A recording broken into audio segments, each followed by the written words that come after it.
فالحاجات الموضوع اللي خطير وبتاع ما نتكلمش فيه مم. عشان عارفين اللي هو هيوصل.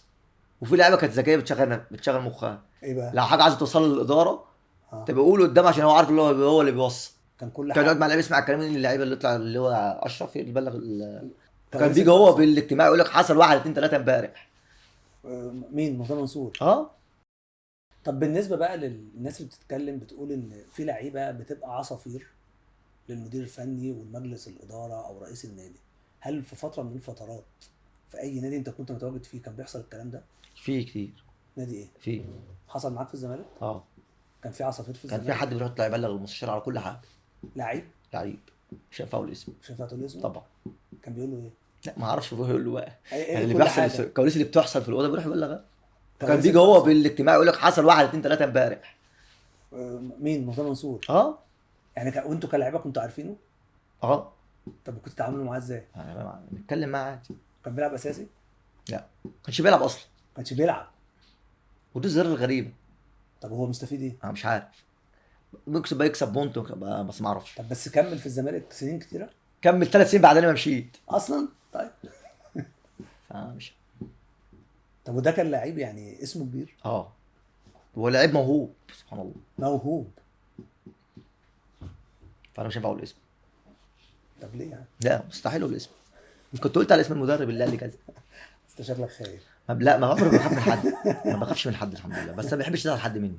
امم. فعايز بقى تبقى في احترام بيننا وبين بعضينا ممكن اقابله في اي حته تاني. طب ايه مثلا موقف حصل كبير وهو طلع بلغه لمرتضى منصور؟ مش فاكر. مبلغ حصل كبير في الاوضه يعني اه وبلغه. حصل حاجه كانت كبيره. حصلت مشكله بكده خناقه كبيره واحنا حابين نلم من الدور مع بعض مع كان مين اللعيبه. ومين؟ كان الونش وروقه باين. حلو. مش متذكر. اتخانقوا مع فلمينا بعض. الدنيا لمينا تنشرة ملعب عادي في الملعب فزعقوا بس مع هم بعض في رؤى الاوضه. والونش اصحاب جدا.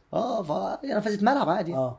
فنفذوا مع بعض وبتاع فالدنيا لمينا الدنيا فهو الكلام وصل. حلو. ونش ورؤى عملوا ايه بقى؟ هيعملوا إيه؟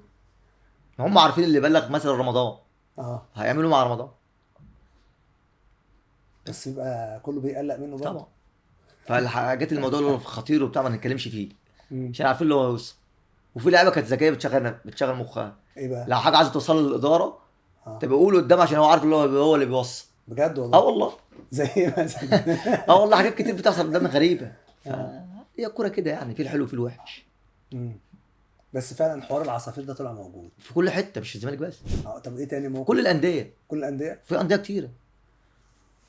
في كل الانديه. يعني مثلا موقف ايه ممكن تاني؟ تلاقي مش من اللاعب ممكن تلاقي من العامل.